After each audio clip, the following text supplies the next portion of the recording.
St. Louis has issued a severe thunderstorm warning What the for hell? northern Fayette County, southeastern Montgomery County, What? until 4:45 p.m. At 3:54 p.m., a severe thunderstorm was located near Ramsey, moving northeast at 25 miles per hour. Expected hazards include 60 miles per hour wind gusts and penny-sized hail. Is WSMI going to... Located in constituted threat.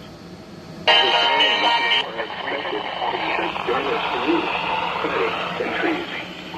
This severe thunderstorm will be near Ramsey around 4:05 p.m. This severe thunderstorm was located near Ramsey, moving northeast at 25 miles per hour.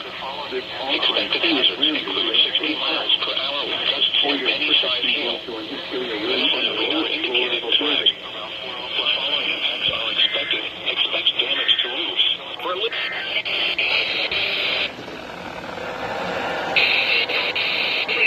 Includes Interstate 70 in Illinois between exit 61 and 63.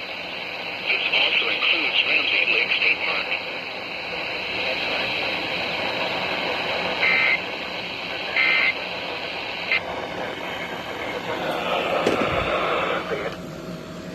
I was not expecting anything today. I had everyone deafened because I thought there was going to be no weather, but okay.